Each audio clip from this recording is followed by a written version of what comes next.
Welcome to the Bioethics Babe podcast, where we examine the tough questions in human flourishing in light of science, faith, and culture. I'm your host, Darina Grosso-Agnew. Now let's dive in.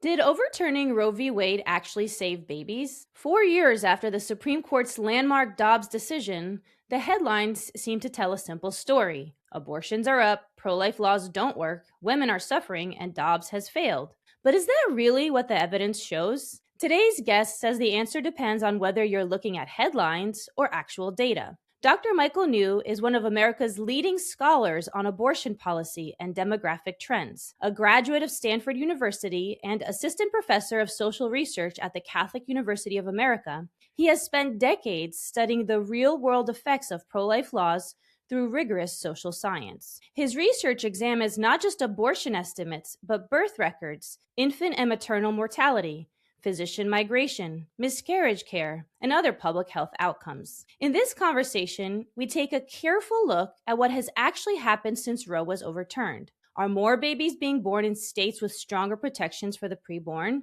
Has maternal mortality increased? Are OBGYNs leaving pro-life states? And how have telehealth chemical abortions changed the landscape in ways few people anticipated? Whether you're pro-life, pro-choice, or simply trying to make sense of the conflicting claims, this episode offers something increasingly rare, a data-driven conversation that separates evidence from narrative. Dr. New, welcome to Bioethics, Babe. Thanks for having me. Much appreciated. So, Dr. New, you spent much of your career studying one of the most politically and emotionally charged issues in America. What first drew you into researching abortion policy through the lens of statistics and social science? I kind of came into this kind of by accident. I received a PhD from Stanford in 2002 in political science. My dissertation dealt with state-level budget rules and fiscal limits. I studied the 1970s tax revolt, and I kind of noticed that a lot of things we passed in the 70s to try to limit government didn't work, or at least didn't work well long term.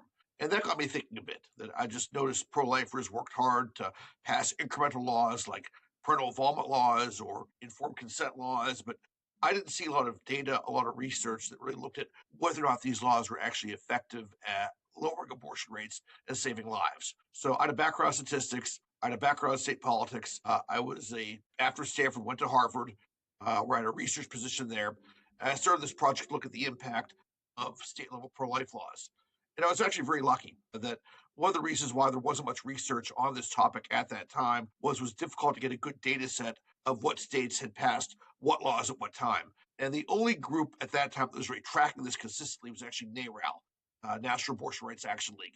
They did not make their archives publicly available, but they willed away their archives to a place where no self-respecting pro-life person would set foot.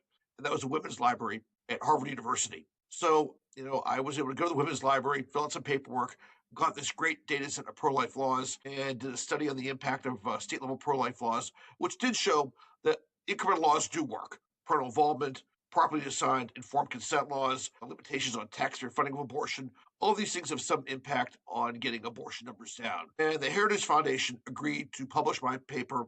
It was the day of the March for Life of 2004. And I kind of thought the pro-life would come by and pat me on my head, thank me for the study, and that'd be it. I was wrong. The study just caught fire. People were happy with some empirical evidence that the pro-life laws we passed actually work. I was getting lots of invitations to write. I was getting invitations to speak.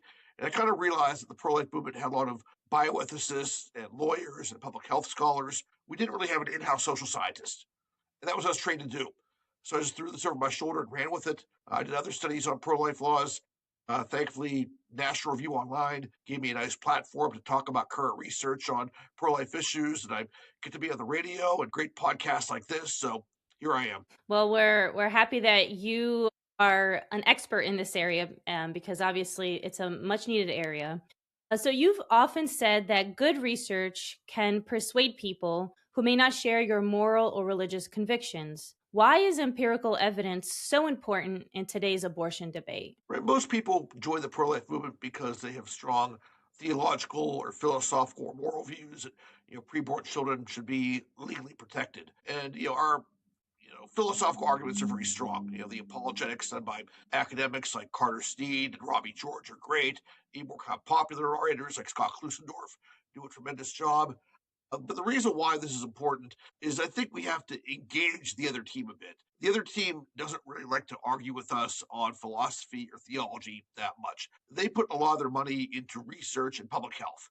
They put money into places like Guttmacher and Society for Family Planning and Bixby and a lot of other places that support legal abortion. So they're always trying to make arguments that pro-life laws have all these bad outcomes. They hurt public health. They hurt the economy. And I just don't think we can give that ground to the other side. I think we have to push back and say, actually, no, pro life and public health go hand in hand. Countries like Poland with strong pro life laws, also very good public health outcomes. We just can't see this territory to the other side. And for listeners who may not know about your work, how would you describe what you actually study and why it matters? For people who are familiar with me, I describe myself as the in-house social scientist for the pro-life movement. I write about things like abortion trends, impact of pro-life laws, contraception programs, public opinion. I joke that I'm lots of fun at cocktail parties, that I usually do my own research, which I publish through places like the Charlotte Lozier Institute, which is a research and education arm of Susan B. Anthony, Pro-Life America. I publish things in academic journals. For popular audiences, I write for National Review Online. But yeah, I'm very much interested in the whole social science of this movement. Mm-hmm. And for those who are unfamiliar, what was the Dobbs Supreme Court decision? Back in June 2022, the Supreme Court, handed down the Dobbs decision. It overturned Roe v. Wade. Back in 1973, Roe was decided. It effectively legalized abortion on demand in all 50 states for all 9 months of pregnancy. And while pro-lifers could do a little bit incrementally here and there with limiting taxpayer funding and parental involvement laws, there wasn't much we could really do to formally legally protect preborn children. When the Dobbs decision was handed down, we could pass strong pro-life laws. We could pass laws at the state level and even the federal level that said that preborn children could be protected. And I think right now 13 states have effectively banned abortion. 4 additional states say that preborn children are legally protected after a fetal heartbeat can be detected.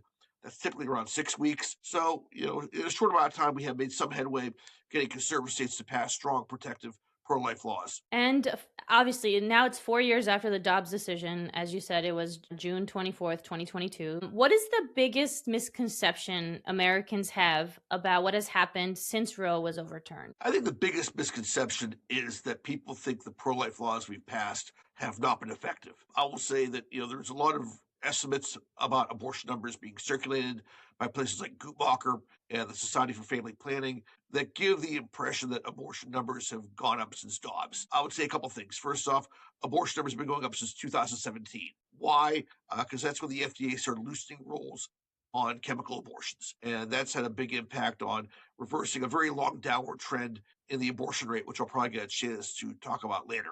Secondly, a lot of the data that's circulating comes from companies that do telehealth abortions, where women interact with a public health professional through Zoom or some other online interface and have chemical abortion pills mailed to them. This data is not reliable.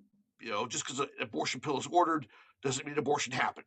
Some women change their minds. Some women order pills, at least anecdotally, for future use. So the data we have isn't really that reliable. What we do know is that in states that have passed pro-life laws, birth rates have gone up. And I'll talk about this more later on. We have multiple studies in good public health journals, good economic journals that really do show that, there's big birth rate changes when you compare pro-life states to pro-abortion states. And the analyses all show that pro-life laws have saved tens of thousands of lives.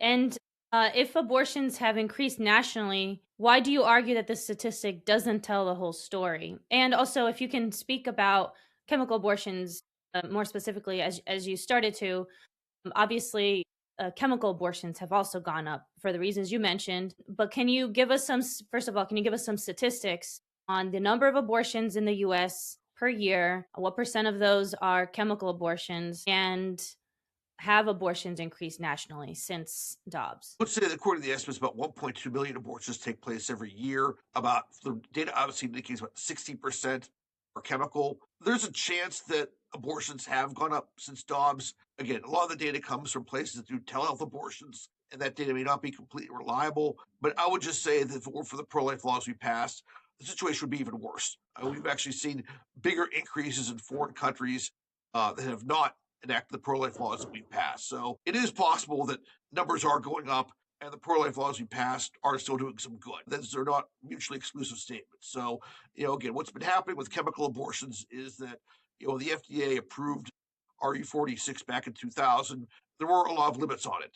Women can only obtain chemical abortions within 7 weeks gestation. They had to make 3 separate visits to a health professional to get a chemical abortion.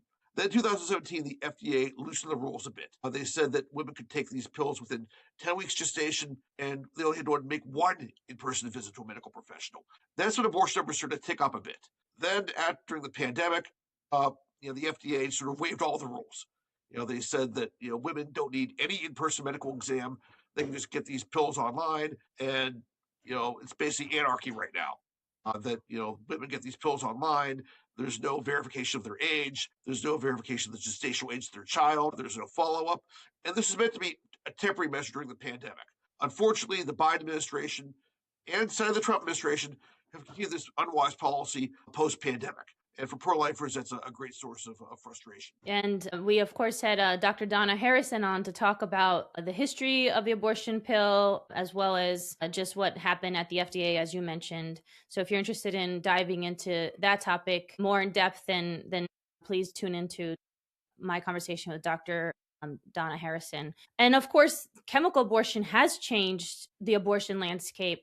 Could you talk about some of the ways? Obviously, you said that it's kind of a free for all, but what was it like before chemical abortion, and what is it like now? Well, before chemical abortion, the only option for women was surgical abortions, and that meant making a trip to an abortion facility, spending time there, and then going home, and that's not something that some women want to do.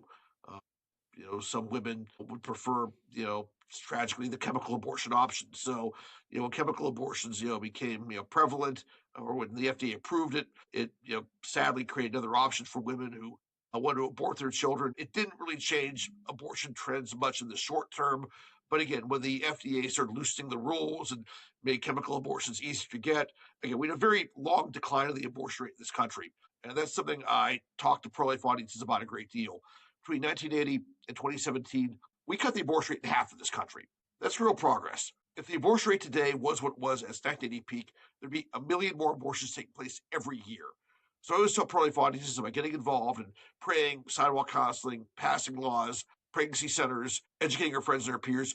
We save 1 million lives every year, and we spare 1 million women from lifetime regret every year. So we've made some good long-term progress, but sadly, because of the loose rules or even the non-existent rules on chemical abortion, some of that progress has been eroded. Yes, and what we've also talked about in that episode is that basically with chemical abortion, it brings the abortion facility right into a woman's home, into her own bathroom, right? And so she doesn't, as you mentioned, she doesn't have oversight from a doctor.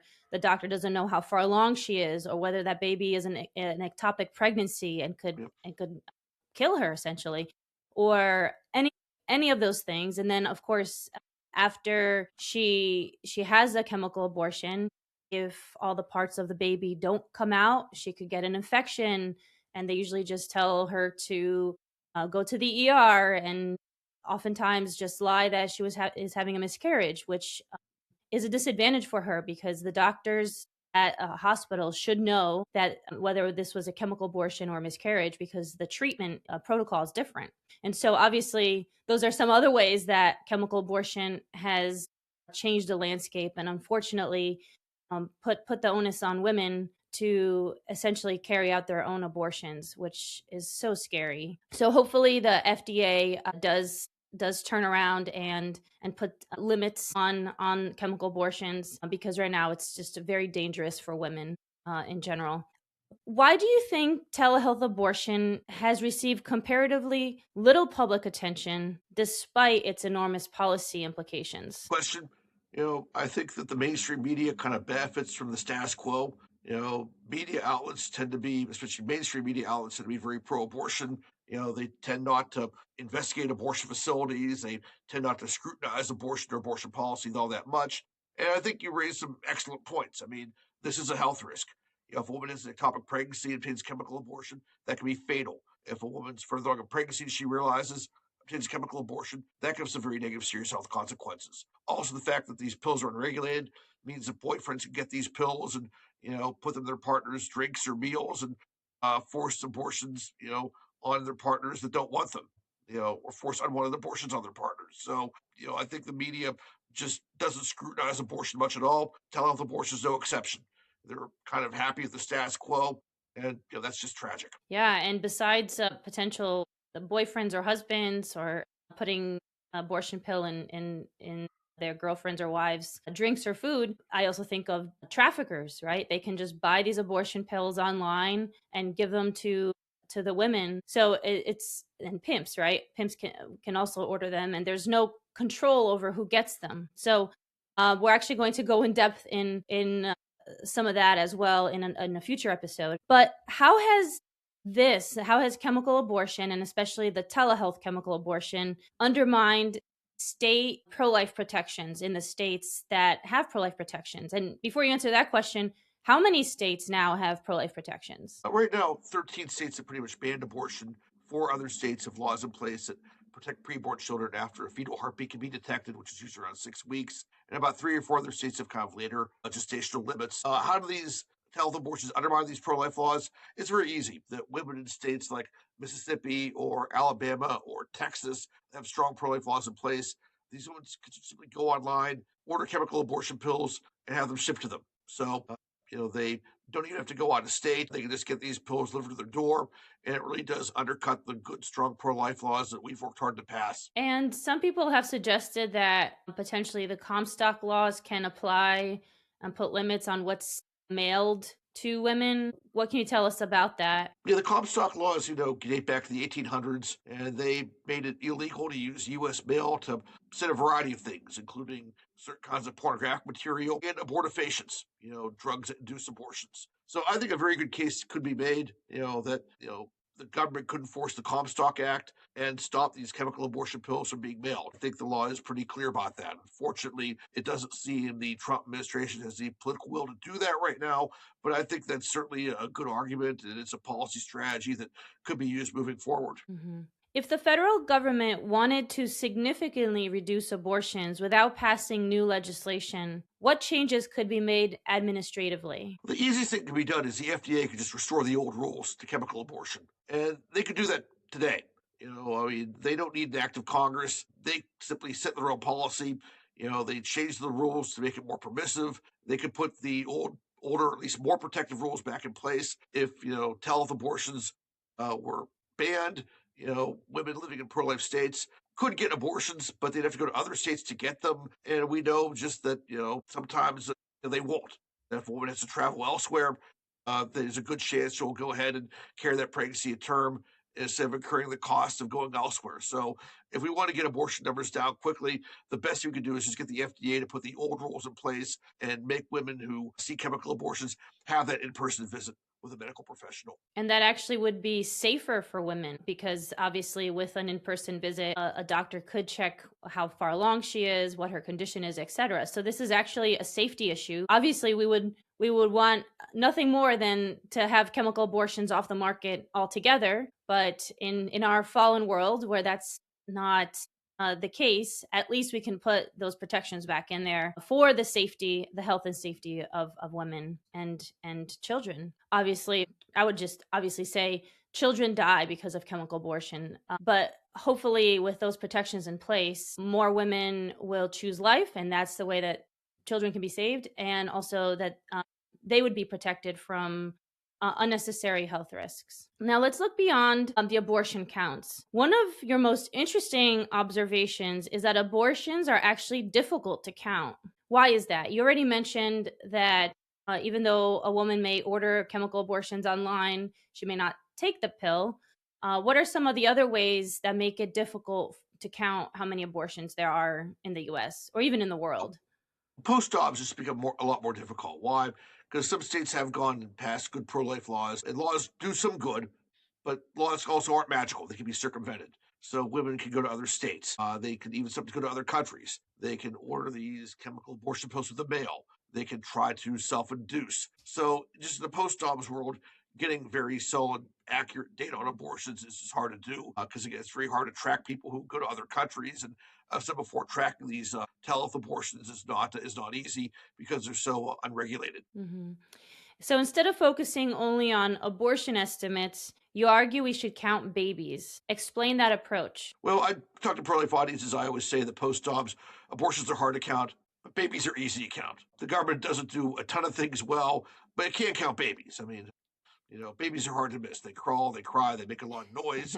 Hospitals, I think, do provide a pretty accurate count of when a baby is born. So if we see birth numbers going up, say 7 months or so after a pro life law takes effect, that's very good evidence statistically that this law is having an effect and that some women, instead of obtaining abortions, went ahead and carried pregnancies to term. So, what actually do the numbers show about births in America, especially since Dobbs? Well, there's several studies. First, I want to talk about Texas. Texas actually was the first state to enforce a strong pro-life law, and their Heartbeat Act actually took effect September 1st, 2021.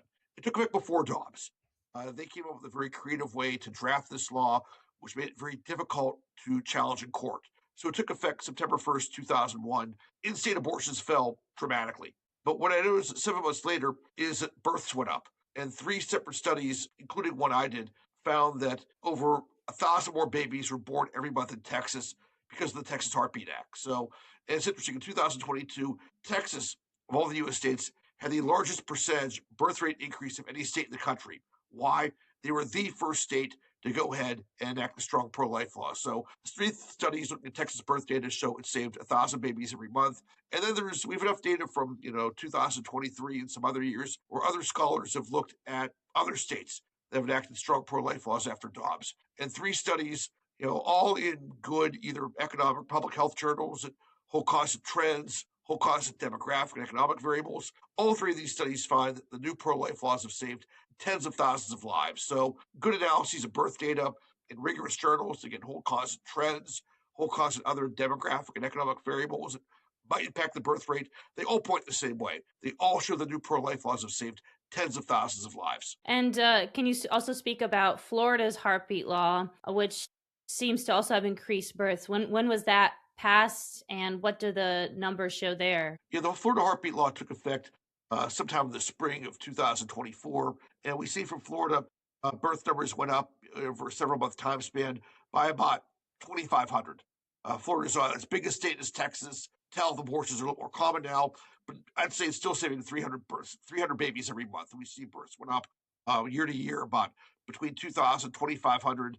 That comes out to saving about 200 to 300 babies a month. Hmm. What about, how do you answer people who say, well, even when Texas or Florida passed their pro-life laws, that women went across state lines, and ended up getting abortions? Do we have any data on abortions being increased in the neighboring states to the states that have pro-life laws? And how does that jive with what you're saying right now, which is, well, birth rates went up. Babies were being born in those states with pro-life laws, but what does the data show about abortion rates going up in neighboring states? Yeah, the data we have seems to indicate that abortions do go up in neighboring states. And Guttmacher and Society for Family Planning both say that there's more interstate travel. And in some cases, if a woman lives near a state that has permissive abortion policies, the pro-life law might not do that much good. Like when Texas passed the Heartbeat Act, women living in El Paso could go to New Mexico. That's not that far.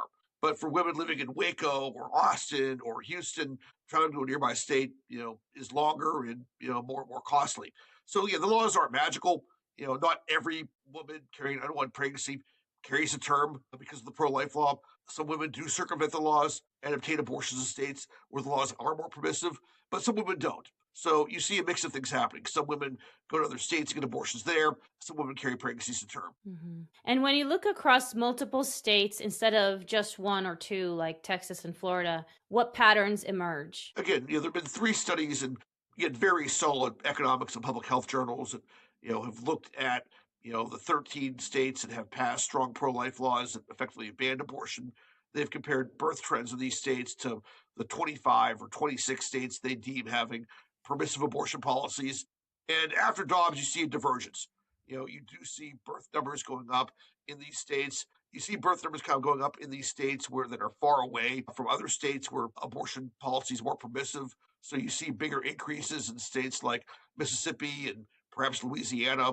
We're getting to a state with a permissive abortion law, maybe farther or longer or just more difficult. So again, these studies all show that births are going up in pro-life states, and the laws are saving tens of thousands of lives. That's really encouraging to hear, because that's not what, as I mentioned in the beginning, that's not what mainstream media is sharing about what's the post-Dobbs world looks like. Let's talk about infant mortality in light of, Dobbs' decision. So one of the most common criticisms is that pro-life laws increase infant mortality. What does the evidence actually show? That's really not the case. I mean, those studies that do purportedly show an increase in mortality often find that after a pro-life law is passed, you see an increase in children being born with congenital defects. It's important to realize what's happening here. The pro-life law is not causing the congenital defect. The pro-life law is protecting these children from being aborted. Sadly, many women, if they discover or get a diagnosis that their preborn child has a birth defect, will obtain an abortion. With the pro-life law in place, they're likely to carry that pregnancy to term. Now, it's obviously a horrible situation. I wouldn't wish, that anybody have to, give to birth to a child with a fetal defect, but at least the pro-life law is protecting that child, and the child gets to live, a natural life, die, a natural death, isn't subject to the brutal pain of an abortion. So the laws are protecting these kids with birth defects. It's not causing these birth defects. I would say if you look at the trends, you see actually a decrease in infant mortality post-Dobbs. And since January of 2023, you've seen infant mortality rates fall by about between 2 and 3% in this country. So there's no crisis with infant mortality. Numbers are going down. The public health trend is positive. Yes. And for those who are interested in learning more about what it's like to have a child with a disability, we actually had Senator Rick Santorum on to talk about his beautiful daughter, Bella, who has trisomy 18. The doctors at the time told them that she wouldn't survive. And, 18 years later, she's still here and thriving. We just recently had a show with Anya Baker about her son Hershey, who was born with a brain injury, and just their story. And so even in the cases where there is a disability, it's not the end of the story. And so hopefully those episodes encourage people, especially if they find out that their child has some kind of disability, and that it's not necessarily a death warrant. A lot of the times the doctors say that child will die in X, Y, or Z years, and when in fact that child may survive, and no one actually knows exactly how long that child will live. So hopefully we can continue building a culture of life that actually embraces children with disabilities. And we know that in some countries there's 0% children born with Down syndrome, and that's not because those children aren't conceived, it's because they're aborted. And so hopefully we can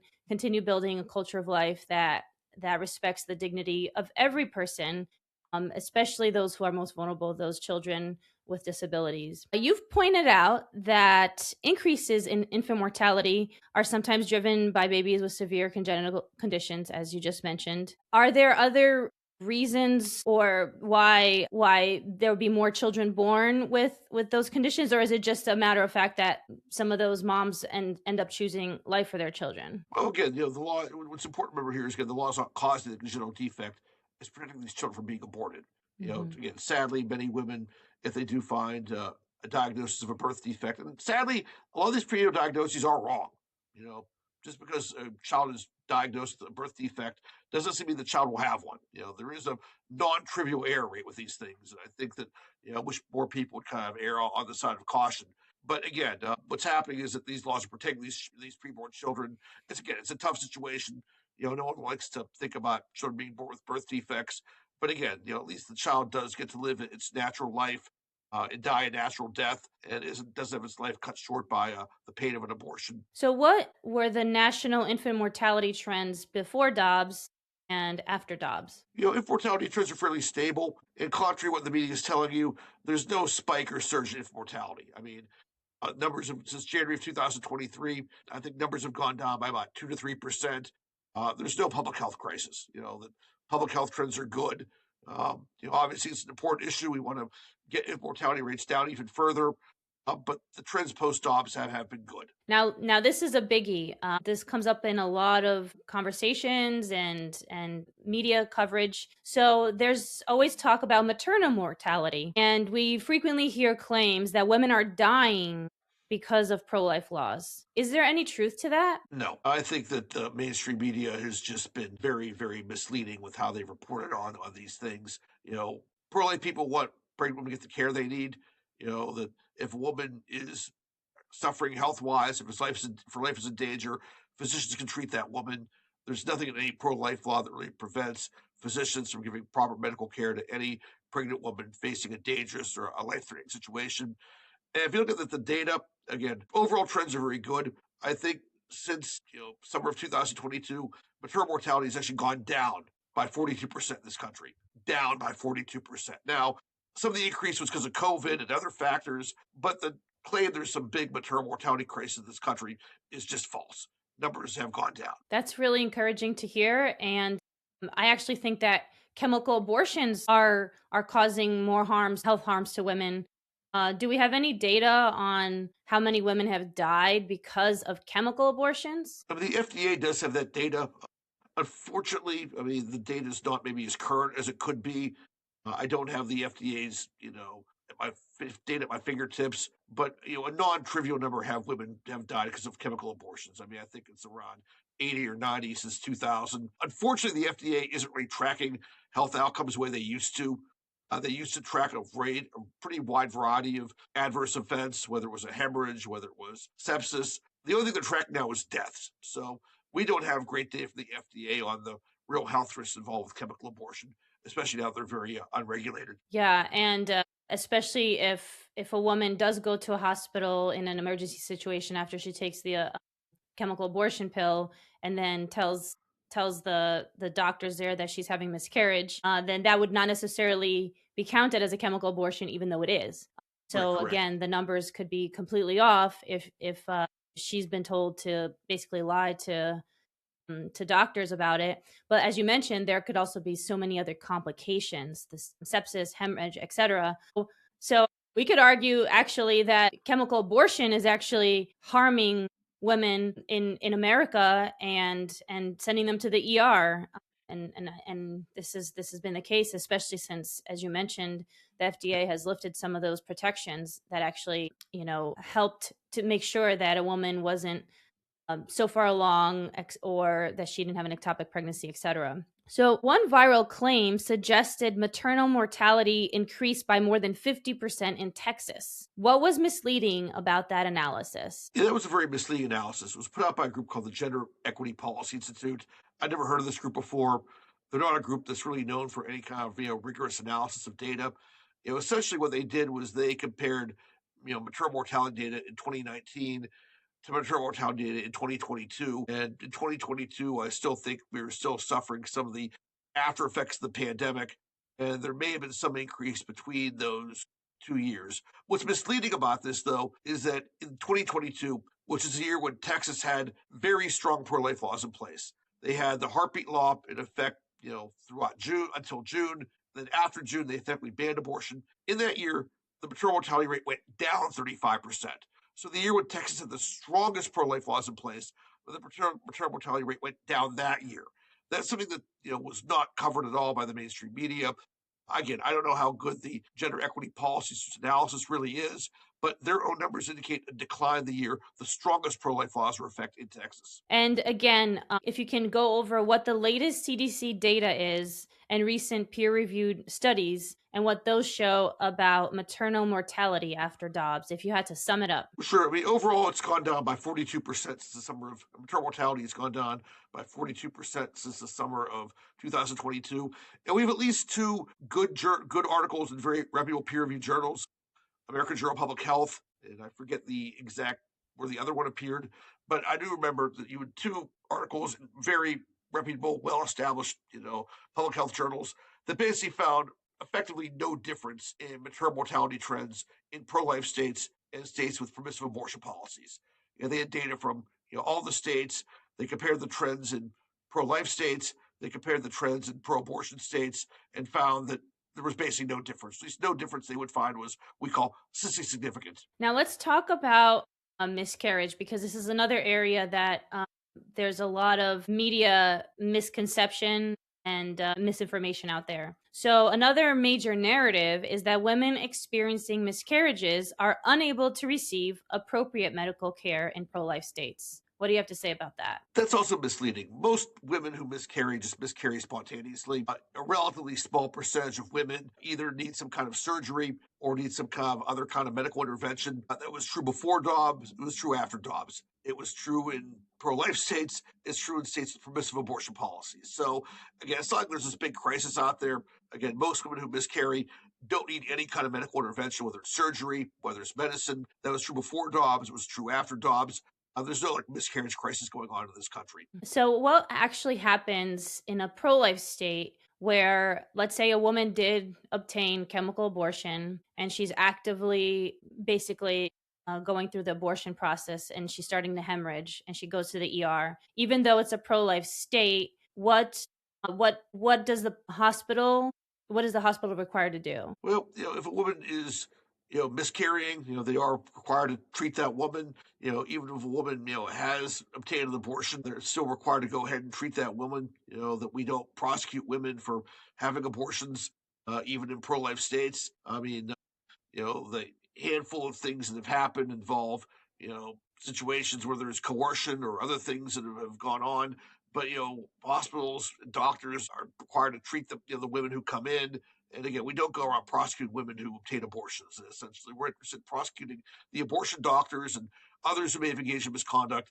We don't prosecute women themselves. That's right, absolutely. And again, this is a misinformation out there that if you're miscarrying, you won't be able to get the care you need. And whether that miscarriage is happening naturally or whether it's due to taking the chemical abortion, when a woman shows up at the ER and she is miscarrying and she needs help, she's always going to be able to get help. And so that's a misinformation that's going out there that really needs to be corrected. Why is it important to distinguish miscarriage treatment from elective abortion in both medicine and public policy? I just think first off, we need accurate data. I mean, a miscarriage is not an abortion. Abortion is, where a woman is deliberately trying to, terminate her pregnancy. A miscarriage is effectively spontaneous. I do think that, I'm not a medical expert, but I do think that women going through these things just may need different kinds of treatment. I don't think that women who have abortions should mislead medical professionals and say they've had a miscarriage. I think they need to be kind of honest about what happened because they need to get the best medical care they can get, and they shouldn't fear any kind of prosecution or arrest. Again, the way laws are set up, sure, we are interested in going after abortion doctors who engage in misconduct, but the law, I think, correctly has always seen the women as the victim, and we don't go around prosecuting women who have obtained abortions. Now let's talk about physicians and also population migration. So critics predicted that OBGYNs would flee pro-life states. Has that actually happened? No, that actually the data we've seen indicates that when you look at OBGYNs, there have been increases everywhere in all states, but actually bigger increases in states with pro-life laws. So that was an article that was published in a peer-reviewed academic journal. We've also seen evidence, that 99% of residencies are filled in both pro-life states and pro-choice states. I mean, if you know anything about medical school, residencies is very competitive. People are happy to get a residency or an internship wherever they can get one. They may prefer to live in California rather than say Mississippi, but if they get an internship or a residency, they take it. So you don't see like big vacancies in pro-life states. I mean, the vacancy rates are very similar. Again, 99% of internships and residencies get filled in both pro-life and pro-choice states. Do we have any data on whether abortionists end up leaving pro-life states and setting up shop in other states? That's a good question. I don't have any data off the top of my head. Obviously, if someone wants to do abortions and do them legally, they can't do so in a state with strong pro-life laws. But you have to remember a very small percentage of OBGYNs do abortions. So the notion that you pass a pro-life law and OBGYNs are going to flee pro-life states is just ridiculous. I mean, a relatively small fraction of OBGYNs do abortions, and an OBGYN who is not doing abortions has no reason to leave a pro-life state. Looking at census migration data, has surprised you the most? Well, nothing's really surprising. People are concerned that people are going to leave pro-life states. But if you look at the data that we have, You look at where people are leaving, and they're leaving California and Illinois and New York and Massachusetts. What do these states all have in common? Permissive abortion laws. Where are people moving to? Texas, Florida, South Carolina. What do these states have in common? Pro-life laws. I think of the 17 states that either have a abortion ban or heartbeat act, 14 of the 17 saw like a population increase. So people make decisions about where to move based on usually economics and where they can get the best job, and some lifestyle type things might play a role. They don't consider legal abortion all that much.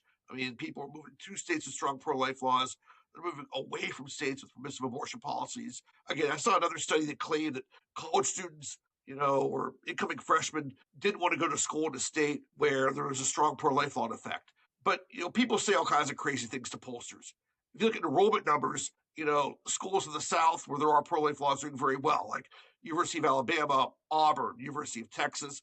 A lot of southern state schools have very strong enrollment numbers. So college students are not fleeing pro-life states. I mean, these SEC schools, schools in the deep South, seem actually very attractive to law students these days. And let's also talk about some cultural trends. So you have examined trends in sexual behavior and sexually transmitted infections. Why did you include those outcomes in your research? Well, I came across a study that was, by that was uploaded to the National Bureau of Economic Research website, done by some scholars who I think well of. One thing that a lot of times we say in public policy is that policy is downstream from culture, which there's some truth to that.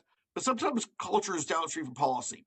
One thing I've told a lot of audiences is that the damage done by Roe v. Wade went beyond legalizing abortion in all 50 states. It changed the culture in ways that were very harmful. It encouraged promiscuity. It created a network of abortion facilities and had a financial network or a financial interest in keeping abortion legal. And these have been very tough obstacles for the pro-life movement to overcome.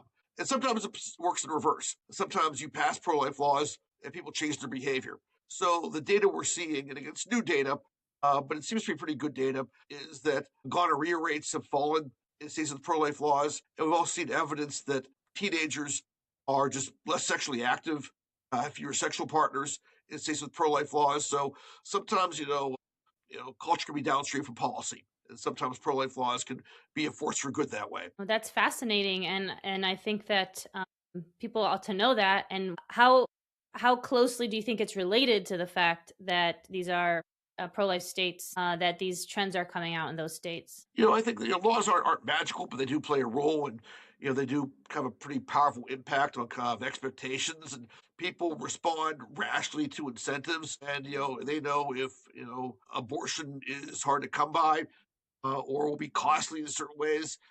They may think twice about engaging in premarital sexual activity. So, people do respond rationally to incentives, and if the effective quote unquote cost of the abortion goes up, people may change their sexual activity, in response.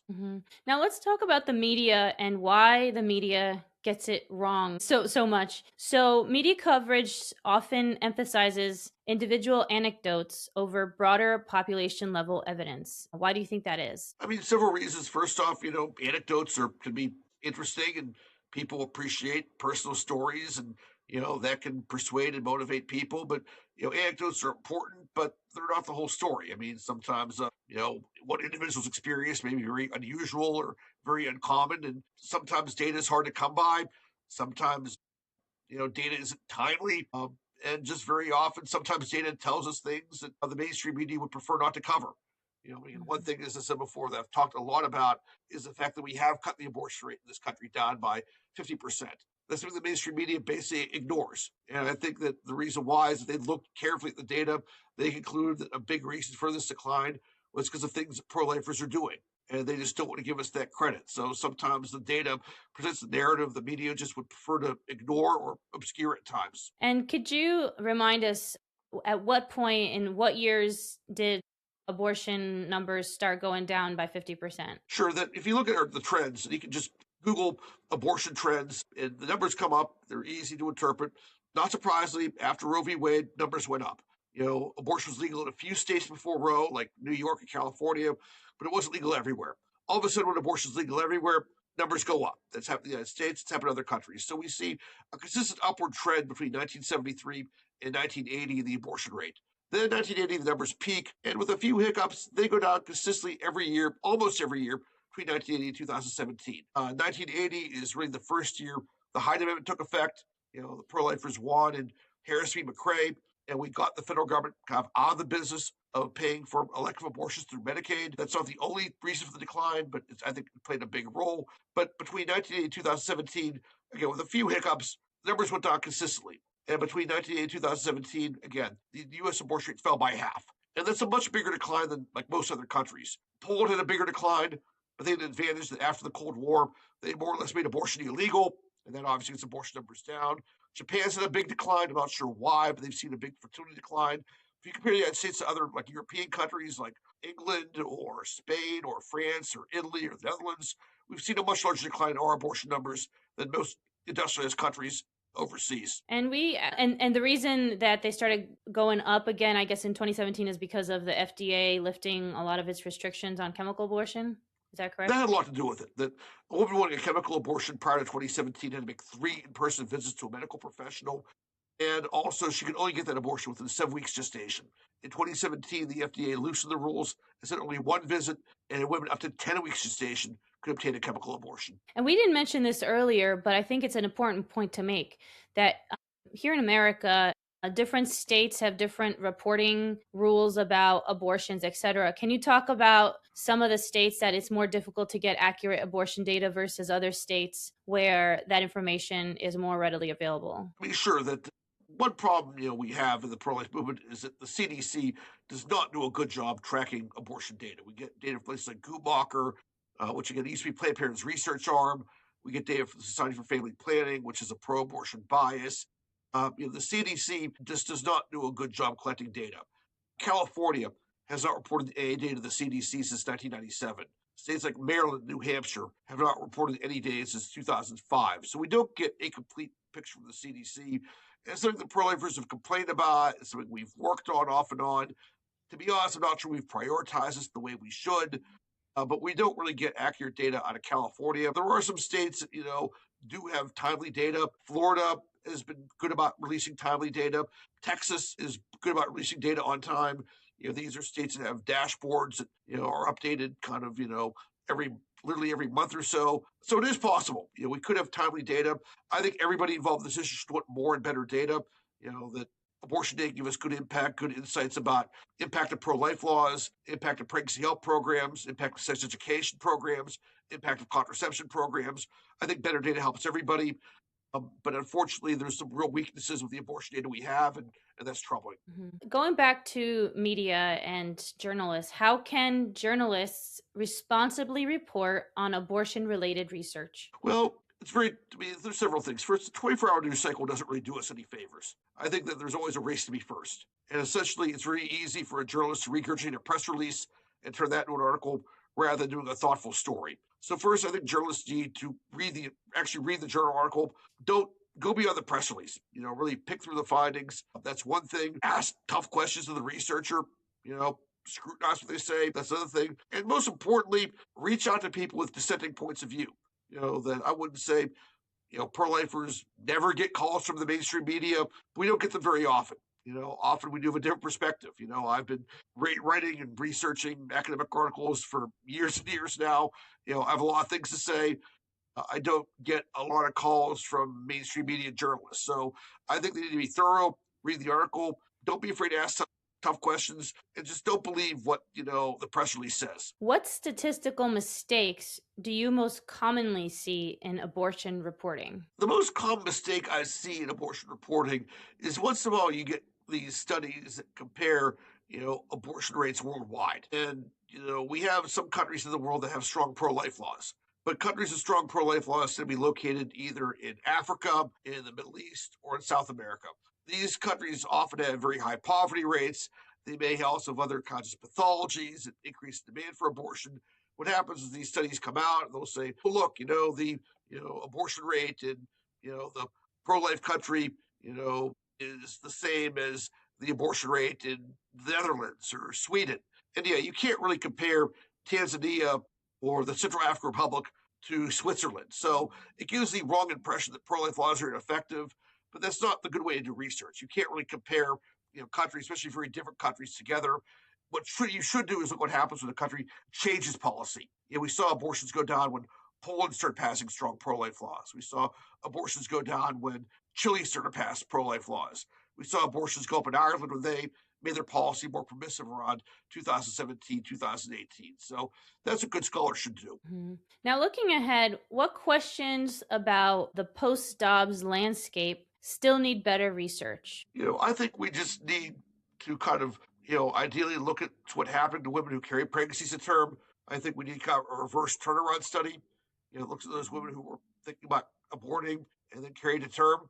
I think that if you looked at these women, most of them are probably pretty happy they did go ahead and carry that pregnancy to term. I do think we just need better tracking of telehealth abortions to really get a better handle on kind of what's happening. I think that these are things that are, I think, important to look at moving forward. And if policymakers truly wanted to reduce abortions while supporting women and families, what policies deserve more attention? I think there's a lot we can do. There's an internal debate in pro-life circles about, and a good debate about, what the government should do versus, what private entities can do. Private entities like, pregnancy help centers can make more explicit use of religion, and many people find that to be helpful. So I think there's things can be done to strengthen and support pregnancy help centers. Make sure that they're eligible for government grants. People who donate can get tax write-offs and tax credits. I think we can do a lot there. I think we also need to have sex education programs that encourage abstinence. I think that we need to encourage marriage. Very high percentage of women seeking abortion are single. If women are encouraged to marry and kind of get out of these cohabiting relationships, I think that abortion numbers would go down a lot. I mean, it's not going to be easy. I mean, changing the culture is difficult to do, but I think you can do certain things to both, encourage, children to be born to two-parent families, and to just do more support those women who are single parents and help them carry to term. And in states where abortion is still legal, what are the most successful pro-life laws that those states can pass? The best thing you can do, short of banning abortion, is to fund it. And we have a very, very good body of research that shows that if you quit funding abortion with taxpayer dollars, abortion numbers go down. The other side tries to downplay the impact of pro-life laws, but the evidence is just so overwhelming. Even Guttmacher acknowledges that public funding cutoffs are affecting abortion numbers down. I mean, the one thing we've done that's probably saved the most lives of anything in the pro-life movement is the Hyde Amendment. And the Hyde Amendment has kind of gotten the federal government out of the business of paying for elective abortions. Some states use their own taxpayer dollars to pay for abortion, and that's tragic. But at least federal taxpayer dollars don't fund abortion through Medicaid. And my research through Lozier has found that the Hyde Amendment saved over 2.5 million lives. The 50th anniversary of the Hyde Amendment is coming up September 30th. We'll have some new numbers out then. Hope to give this the attention it deserves. It's been a very powerful life-saving policy. No, that's really encouraging. And again, as you mentioned, here in the States, federal funding cannot go towards abortion, but as you mentioned, some states allow it. What about some of the state constitutions that have either changed to either be protective of preborn children, and other states have changed their constitutions to essentially allow abortion? I think when states start to put abortion in their state constitution, that can cause a lot of problems. And I think people vote for these things unaware of what's all going to happen. When you put abortion in your state constitution, you effectively legalize abortion throughout all 9 months of pregnancy. That's not a position many share. You also, I think, run the risk of just undermining a lot of very common sense pro-life laws, parental involvement laws that most people support, waiting periods most people support. You also run the risk of requiring your state Medicaid program to fund abortion. That it was interesting. Back in 2024, there was a ballot question in Florida, and they want to put abortion in the state constitution. And with every ballot question, there's a fiscal impact statement. And you look at every ballot proposition and what impact it will have on the budget, and what impact it will have on taxpayers. I was actually hired by Governor DeSantis to, help draft up lobby for a certain statement to make it clear to Florida voters that if you vote for this, there is a pretty good chance your state Medicaid program may end up paying for elective abortion. And that's not something most people want. So I think that when it comes to these amendments, people are misled about what they do. It results in a far more permissive policy than I think what most people want. And what developments over the next 5 years will tell us whether the post-Dobbs era has been successful? Well, we're in this for the long haul. I'll just say that we're never promised a smooth glide path to victory. Certain things have happened after Dobbs have not gone the way we wanted to, but I always encourage pro-lifers to stay the course. We don't know what's going to happen in the 2028 presidential election. One thing I would tell pro-lifers is that, like every election, is important, but pro-life voters have more leverage in 2028 than we did in 2024. A big problem we're having right now is that in 2024 we did not have much leverage. When Donald Trump said that he wanted to be the Republican nominee, the nomination was his. We couldn't do much to help him. We couldn't do much to hurt him. So he wins that election and doesn't really owe us that much. And as a result, his administration hasn't always made our issues a priority. If we win in 2028, we have some leverage. I think the primaries will have Republicans like Marco Rubio and J.D. Vance and others competing with each other. They're going to try to want pro-life votes. They may make some promises and commitments to us that President Trump didn't make. So I don't like to use a 5-year time frame. We're in this for the long haul. We've made a lot of progress getting abortion numbers down. If you look at the civil rights movement, there's setbacks and disappointments and aggravations along the way, but they were consistent about their goal, and that was equal rights for everybody, and they succeeded. And we need to be the same way. Regardless of what happens 5-10 years from now, our cause is good, it's true, it's just. We just need to be smart, strategic, and just keep at it. I think victory will be ours. I can't give us the exact time frame, but the important thing is to be persistent. And you've spent years analyzing these questions with rigorous empirical methods. After looking at all available evidence, what gives you the greatest reason for hope? I would simply say that number one, the fact we succeed in getting abortion numbers down as much as we did. I mean, as I said before, if the abortion rate today was what was its 1980 peak, there'd be 1 million more abortions taking place every year. So I think we have shown that by just activism, whether it's politics, pregnancy help, prayer, sidewalk counseling, education, we can get abortion numbers down. That there are things we can do to, be a force for good.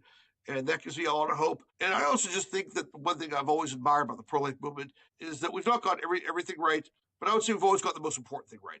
We don't give up. We never gave up. There have been times things have looked bleak. They looked bleak after the Casey decision. We thought back in 1992 that the Supreme Court overturned Roe v. Wade. Well, they didn't do so. It was a real setback and a disappointment. We kept going. We survived the re-election of President Clinton. We survived the re-election of President Obama. The obituary of the pro-life movement has been written more times than I care to remember, but it's always false. We always bounce back. So that gives me a lot of hope.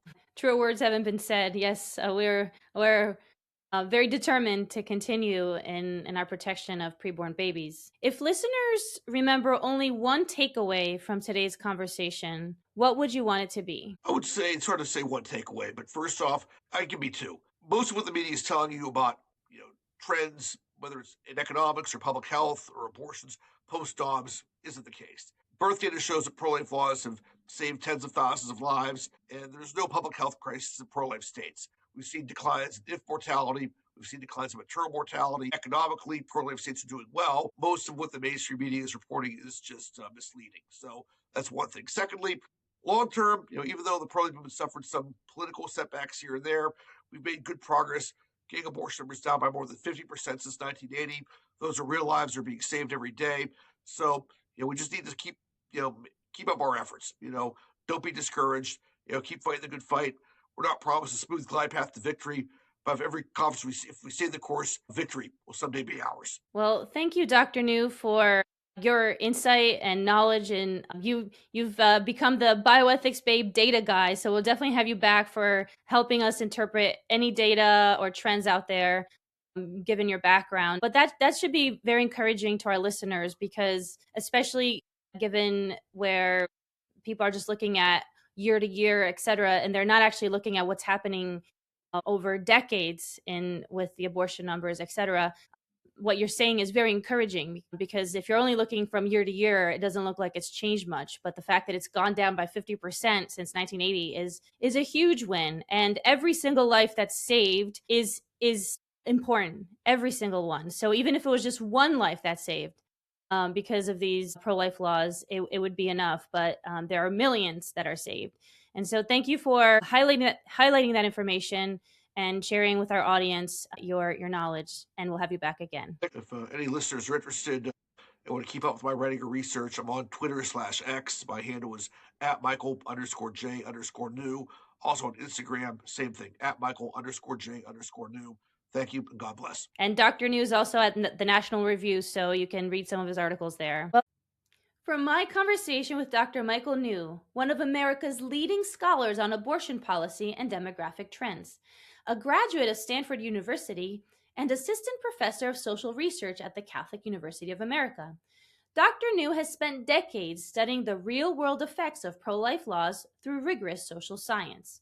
Here are 5 key takeaways from our conversation examining trends since Roe was overturned 4 years ago. Did Dobbs save babies? 1. The data shows pro-life laws are saving lives.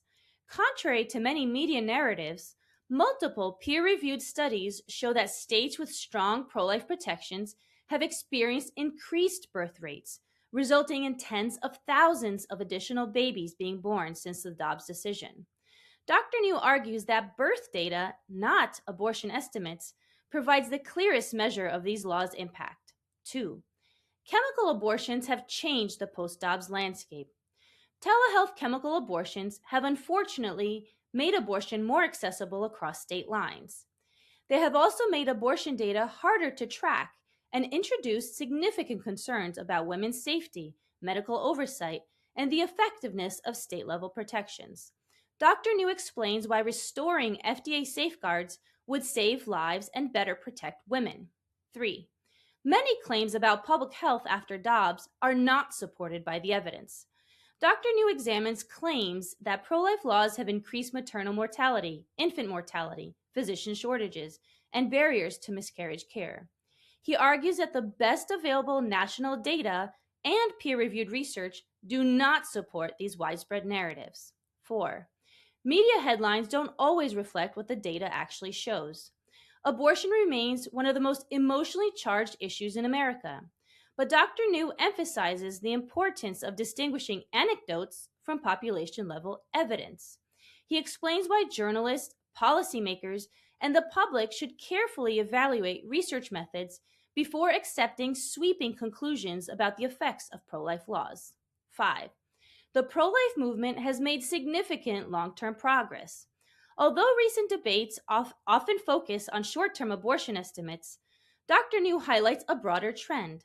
The U.S. abortion rate declined by roughly 50% between 1980 and 2017, representing approximately 1 million fewer abortions annually than would have occurred had rates remained at their peak. He encourages pro-life advocates to stay focused on long-term progress while continuing to support women, families, and children. Because truth matters and human dignity isn't optional. This is Bioethics, Babe.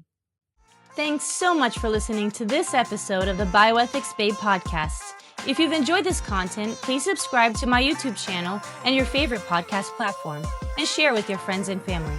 Also check out bioethicsbabe.com for the latest episodes and resources.